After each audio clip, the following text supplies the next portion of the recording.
A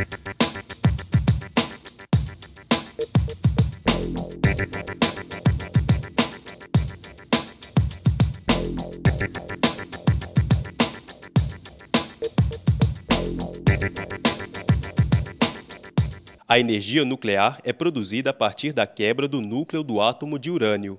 A ação permite gerar energia elétrica em grande escala, com pequenas quantidades do elemento. No CDTN, Centro de Desenvolvimento de Tecnologia Nuclear, são feitos estudos a partir de um reator de teste, o TRIGA. O reator TRIGA é um reator de treinamento, de pesquisa e de produção de radioisótopos, né? Ele utiliza o urânio como combustível e o controle desse reator é feito através de barras de boro, que são absorvedores de nêutron. Então, ligar o reator é retirar gradativamente essas barras de controle até você atingir o nível de potência desejado, que no caso desse reator é de 100 kW térmico, né?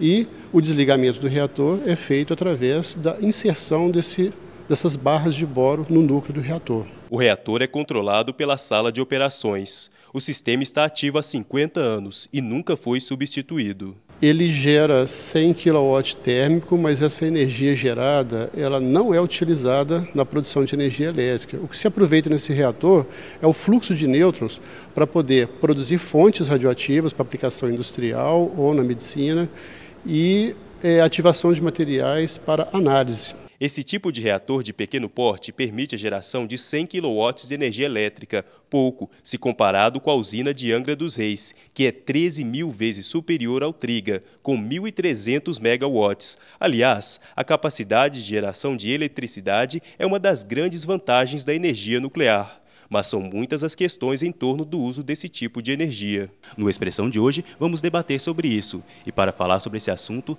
recebemos o pesquisador da Comissão Nacional de Energia Nuclear e do Centro de Desenvolvimento de Tecnologia Nuclear, Fernando Lameiras. Fernando, a gente agradece a você por receber a gente no Expressão aqui no Centro de Controle do Reator. É um prazer estar conversando com vocês. Para começar, eu gostaria que você falasse para a gente quais são as vantagens do uso da energia nuclear para a produção de eletricidade, pois podemos perceber que a discussão em torno que cada forma de energia tem seu ponto positivo e seu ponto negativo. Na energia nuclear, quais são os pontos positivos? É uma fonte de energia de baixo carbono, ou seja, ela não emite gás carbônico para a atmosfera e não contribui para o efeito estufa. Além disso, é uma fonte muito disponível, a grande quantidade de urânio na natureza, com muita energia estocada, ela é competitiva do ponto de vista econômico e, por isso, ela gera muita segurança para os países, como o Japão, por exemplo, que não dispõe de reservas de combustível. Isso até com o acidente no Japão, em Fukushima, tem uma onda muito grande, uma polêmica muito grande, uma confusão mesmo, as pessoas ficaram assustadas, ficaram alarmadas, tanto que na Alemanha a população foi às ruas para parar com o projeto da energia nuclear na Alemanha. Você acha que essa mobilização está sendo precipitada? Ela está sendo precipitada, porque nós ainda não sabemos exatamente o que ocorreu do ponto de vista técnico com as centrais nucleares japonesas. Somente agora é que os técnicos estão podendo entrar dentro das centrais para saber exatamente o que ocorreu. Isso até o Japão é tido como um país que passa por muitas dificuldades mesmo pela sua posição, né? As placas tectônicas, os terremotos e tal, o tsunami que foi resultado do terremoto, e há outros países também que sofrem com essas condições. É viável a construção de usinas nucleares em áreas de instabilidade, como no caso do Japão? É viável, sim. O que se faz é prever no projeto a gente chama de um acidente básico, né? Citando o caso de Fukushima, os reatores dessa central foram projetados para aguentar terremotos até 8,2 na escala Richter. Este terremoto chegou a 9. Foi um terremoto 15 vezes mais intenso do que previsto nesses projetos. Daí que ocorreram esses problemas. Aí foi um acidente, literalmente, né, que não teria como conter. Exatamente. E com isso também, como eu havia falado, que causou essa instabilidade com o uso da energia nuclear, a população ficou assustada. Até que mesmo no Brasil a gente pode ver os reflexos desta crise. Como que a gente pode reverter essa visão que a população tem da energia nuclear, que ainda há um temor muito grande neste uso? Exatamente.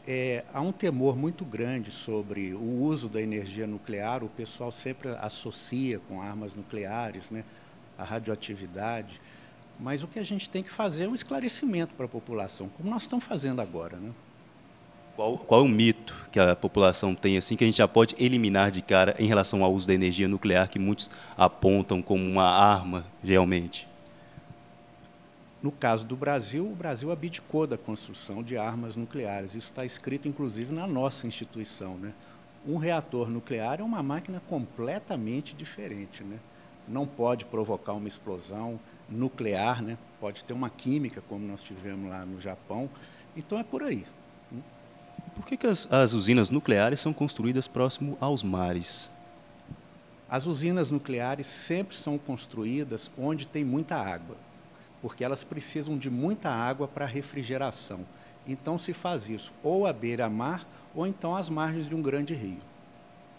E com o acontecimento no Japão, até no Brasil, prevê a construção de mais usinas nucleares, se não me engano, 4, até 2030.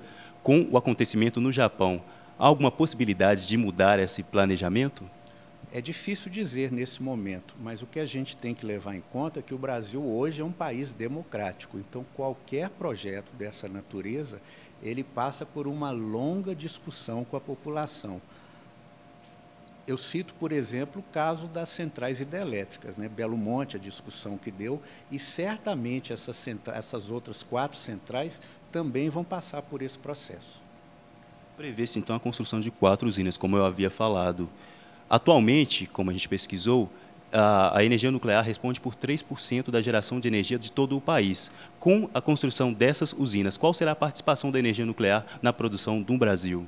A proporção vai continuar, né, nessa faixa de 2%, 3%. É preciso ter em mente que, no caso brasileiro, que a nossa principal fonte de energia é de origem hídrica, né, que vem das hidrelétricas, as centrais nucleares elas são importantes para dar uma complementação técnica e estratégica para evitar alguns problemas que as centrais hidrelétricas podem produzir. Eu cito o exemplo, a crise que ocorreu no ano de 2002, quando os nossos reservatórios abaixaram, né? Então, aí elas são importantes nesse momento.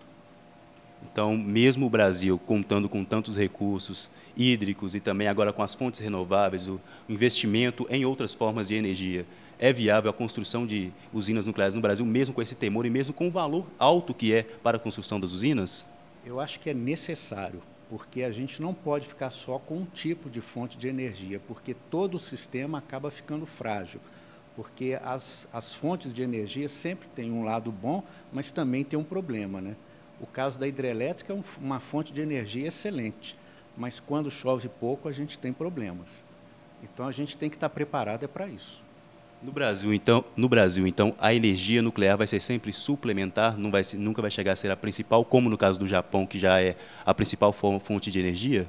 Não, no caso do Brasil, ela sempre vai ser suplementar e dificilmente vai passar desse 2%, 3%, 5%. E nesses estudos para a construção das usinas nucleares e tal, leva-se em consideração a questão do Brasil, que o Brasil, como você mesmo falou, é difícil acontecer um acidente desse no Brasil, mas a gente pode perceber que a Terra está passando por suas transformações e tal, a questão das placas tectônicas, da constituição da Terra mesmo. Leva-se em consideração essa constituição da Terra na projeção das usinas nucleares? Sim. No caso brasileiro, as nossas centrais nucleares, elas são projetadas para suportar um terremoto de 7,0 na escala Richter. No Brasil, o maior terremoto registrado é de 5,0 na escala Richter. Então, ou seja, elas são capazes de resistir a um terremoto 100 vezes mais intenso do que já registrado no Brasil. Em relação a uma questão também que gera muita polêmica é a destinação dos resíduos tóxicos, que ainda não há assim, uma solução para esta questão. Como a gente pode resolver essa situação dos resíduos tóxicos? No caso brasileiro, isso está sendo tratado, né? Inclusive, o nosso instituto aqui está participando de um projeto justamente para se escolher um local e construir um repositório para esses rejeitos. E uma das condições também para a construção de uma usina nuclear, que até prevê, no caso do Brasil, no projeto brasileiro, é uma certa longitude uma distância entre a usina e a população. E aqui no Brasil é um país muito grande, né? Um país de dimensões continentais. A possibilidade de transmissão de energia a longas distâncias é um fator viável, favorável à construção das usinas? Eu acho que é exatamente o contrário, porque o caso das usinas, o preço dela depende muito pouco da localização delas, tá? Então, ela nos proporciona a possibilidade de escolher locais que não tenham densidade populacional alta, mas que estejam também próximo dos centros consumidores. Ok, então a gente vai fazer um pequeno intervalo? O Expressão vai para um breve intervalo. Voltamos já.